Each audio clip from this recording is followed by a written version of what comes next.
élection. Puis Patricia me disait qui était notre candidate et qui va être notre candidate pour la prochaine élection générale dans le même comté. Toute la question là, de l'idéologie des genres et puis de la diversité, équité et l'inclusion, cette fameuse philosophie politique que Trudeau nous impose dans la société et un peu partout, bien, on a pris position, comme tu l'as dit tout à l'heure, officiellement, contre cette philosophie-là qui détruit notre civilisation. Et le meilleur exemple que je peux donner aux gens, c'est à l'Université de Waterloo. On a voulu engager deux directeurs de chaire informatique pour s'occuper du département informatique. Et lorsqu'on lisait la description de tâches et les gens qu'on voulait, bien, c'est une description de tâches raciste, puisqu'on disait que si vous êtes blanc hétérosexuel, n'appliquez pas. Ils cherchaient des femmes de minorité, ou des transgenres. Donc, on cherchait quelqu'un non pas basé sur le mérite ou sur la compétence des gens, mais sur leur orientation sexuelle ou la couleur de leur peau. Ça se fait dans une université en Ontario, mais cette idéologie-là de équité, diversité et inclusion, elle est partout dans notre société, dans les grandes corporations, dans le milieu gouvernemental et partout. Et ça va à l'encontre des fondements même de notre société occidentale parce qu'on ne veut pas faire la promotion et donner des emplois à ceux qui sont compétents pour ces emplois-là, mais selon la couleur de leur peau. Et donc, c'est de la discrimination officielle contre les hommes blancs hétérosexuels qui se passe dans notre société, dans diverses organisations. Oui, et justement, la politique, elle est bien écrite sur le site web du Parti populaire du Canada, dans la section plateforme. Équité, diversité, inclusion. Mettre fin, comme je le dis, à la discrimination inversée. Rétablir l'égalité des droits pour tous. C'est quelque chose qui semble pourtant la base. Hein? On pourrait dire que, voyons, pourquoi qu'on est obligé de faire ça en 2024? Ça agirait quelque part. Et tu vas plus loin, tu parles de l'article de la Charte des droits et libertés, hein, oui. 15.1. Alors, s'applique également à tous et tous ceux ont le droit à la même protection, au même bénéfice de la loi, indépendamment de toute discrimination. Et 15.2, en autorisant, nuance aussi, l'action positive, c'est-à-dire les lois, programmes, activités destinées à améliorer la situation des individus de groupes défavorisés. Mais là, ça va plus loin. Dans les faits, tu expliques ça. Et notre plan, toi, tu veux carrément abolir les programmes et politiques des DEI dans la fonction publique et dans les institutions fédérales, telles que les forces armées, ainsi que ceux qui s'appliquent aux industries réglementées par le gouvernement fédéral. Ben, vas-y, parle-nous de ça, le plan, parce que ça a une grosse portée, ça, là. Ben oui, c'est important. Et surtout aussi de couper et d'abolir tout financement dans les organismes qui font la promotion de cette philosophie-là radicale, anti-société occidentale. Donc, on va faire en sorte de ne plus subventionner n'importe quel groupe, et il y a plusieurs groupes qui font la promotion de ces politiques-là, mais aussi l'interdire au sein de la fonction publique. Et le gouvernement du Canada, sous un gouvernement du Parti populaire, va prendre des mesures actives pour contester devant les tribunaux ces mesures-là. Parce que nous, ce qu'on dit, là, leur slogan de équité, inclusion et diversité, bien, il faut changer ces trois mots-là. Là, l'équité, pour moi, là, ça devrait être l'égalité de tous devant la loi. Et la diversité, ça devrait être l'unité. Donc, au lieu de toujours avoir plus de diversité au sein de notre société, on devrait essayer d'unir les gens et c'est ce qu'on ne fait pas. Et à l'inclusion, essayer d'inclure n'importe qui dans des positions où ils ne sont pas compétents pour se faire, bien, on devrait plutôt prôner la méritocratie et non pas l'inclusion à tout prix parce que vous êtes noir ou parce que vous êtes un trans ou parce que vous êtes un homosexuel ou une lesbienne ou peu importe. Donc, on devrait procéder par le mérite et faire la promotion de la méritocratie. C'est la base de la société occidentale. Donc, en faisant ça, on affaiblit, en faisant la promotion de cette idéologie radicale, on affaiblit notre société, on affaiblit nos institutions, on fait en sorte que des gens incompétents soient aux commandes et on détruit lentement les valeurs à la base de la société occidentale. Et c'est pour ça que je suis fier de dire, Daniel, qu'on est le seul parti politique national à Ottawa qui va mettre fin à cette idéologie radicale et revenir aux valeurs fondamentales de la société occidentale, la Charte des droits et libertés, que tout le monde doit être égal devant la loi. On appelle ça l'équité. Donc, lorsqu'on passe une loi, elle doit s'appliquer à tout le monde et on ne doit pas faire de discrimination. Pour moi, la discrimination inversée ou la discrimination positive, c'est de la discrimination et toute discrimination est immorale et devrait être abolie. On ne devrait pas tolérer toute politique qui crée de la discrimination et c'est pourquoi que nous, on va prôner plutôt l'égalité de tous devant la loi, l'égalité de tous en vertu de la Charte canadienne des droits et libertés, des politiques basées sur le mérite et non pas d'inclure quelqu'un à un poste parce qu'elle a des caractères distincts et qu'on veut promouvoir une catégorie de la population. Non, pour nous, on doit cesser toute discrimination et s'assurer d'avoir des politiques qui vont mener à l'unité dans notre pays et non pas à la division.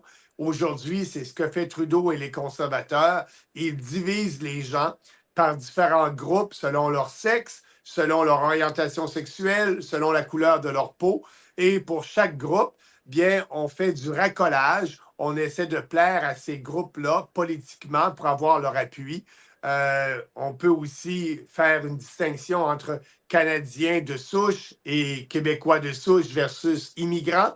Donc, le fédéral, avec Trudeau et Poilievre, font des politiques de racolage vis-à-vis des communautés immigrantes. Et nous, on veut traiter tout le monde de façon équitable et cesser ces politiques-là. Et je pense que c'est pour le mieux pour la société canadienne. Et c'est pourquoi cette politique-là était importante et on se distingue encore une fois, Daniel, des partis de l'establishment, des partis de l'élite, que ce soit le NPD, le Bloc québécois, les conservateurs ou les libéraux, qui n'osent pas parler contre cette idéologie radicale d'équité, diversité et inclusion. Oui, parce que aujourd'hui, c'est ça, mais demain, ça n'a pas de limite. Si on ne respecte pas nos chartes, on n'est pas basé sur la méritocratie. Demain, ça peut être n'importe quoi, quelqu'un qui porte des cravates ou pas de cravate, ou peu importe, il n'y aura pas de limite. Tu t'habilles mal, tu t'habilles pas. Tu sais, ça n'aura pas de sens. Alors, ça va être un free for all, c'est ce que je veux dire. Donc, l'industrie, les compagnies, est-ce que tu as senti même que des compagnies t'en ont parlé, des entrepreneurs, parce que c'est une charge pour eux autres d'appliquer ça. Il faut qu'ils engagent quelqu'un qui va surveiller tout ça. Et le management de ça, la gestion, c'est pas facile non plus, là. Oui, mais on regarde et effectivement, dans la société actuellement, il est politically correct, donc politiquement acceptable, et de faire la promotion de cette idéologie-là. Et moi, j'ai dit là, déjà dès la création du Parti populaire, que nous, la rectitude politique, le fait d'être politically correct, en français, la rectitude politique, pour nous, ça n'existe pas.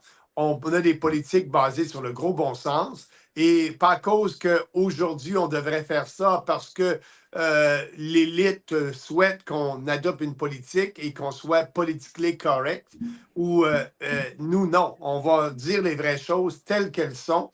Et cette politique-là, elle est nécessaire. D'ailleurs, il est important de dire qu'en Floride, le gouverneur de la Floride, le gouverneur DeSantis, a passé une loi justement pour interdire l'enseignement ou la propagande de cette politique-là dans les écoles et dans les universités.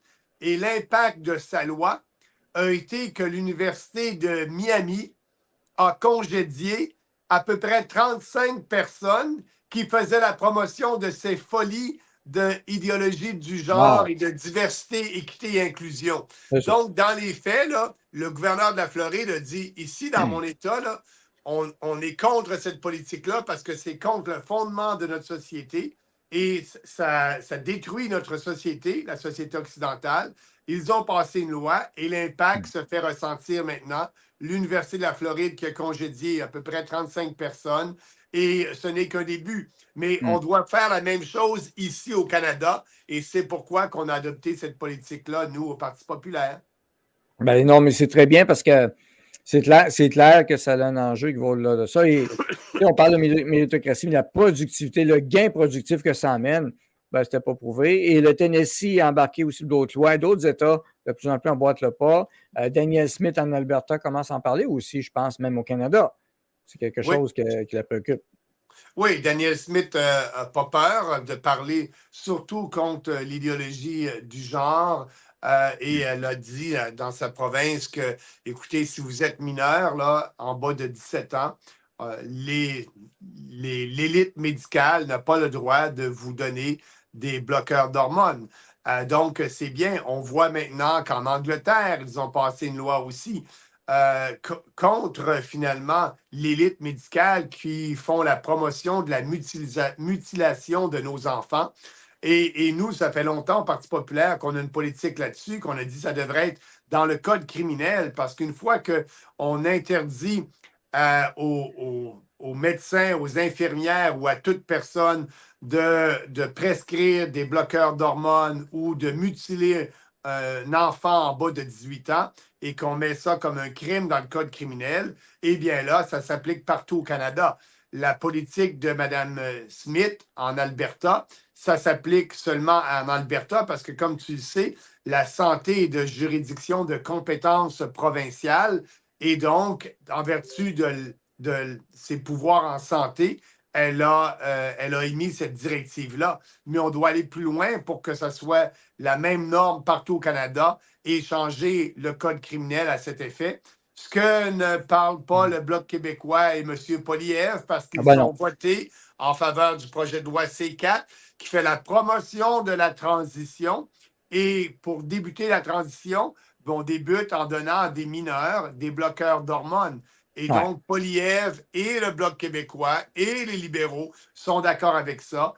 Poilievre, sur le bout des lèvres, a dit il y a quelques semaines qu'on ne devrait pas donner de bloqueurs d'hormones aux mineurs parce qu'il a été poussé dans un coin par des journalistes qui ont fait leur job et qui ont posé à 4-5 reprises la même question à Poilievre.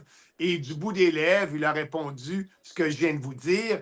Mais s'il était moindrement sérieux, il s'arrangerait pour déposer un projet de loi en tant que chef de l'opposition à la Chambre des communes pour justement interdire et rendre illégal et changer le code criminel pour rendre illégal les bloqueurs d'hormones aux mineurs. Mais non, il ne le fait pas. Le vrai Poilievre, c'est le Poilievre qui a voté en faveur du projet de loi C4, en faveur de la transition. Comme tu sais, Daniel, ça n'existe pas, la transition. Un garçon est un garçon, une jeune fille est une jeune fille. Il y a seulement deux sexes. Et les gens devraient demander à Poilievre et au chef du Bloc québécois combien il y a de sexes. Parce que ces politiciens-là ont peur de répondre. Ils ne veulent pas répondre pour déplaire aux lobbies trans et aux élites qui prônent ces folies-là.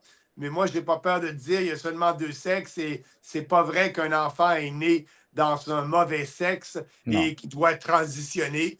Et c'est ces folies de trans-là, de transition qu'on doit restreindre au Canada et arrêter d'en faire la promotion. Ben voilà, merci beaucoup.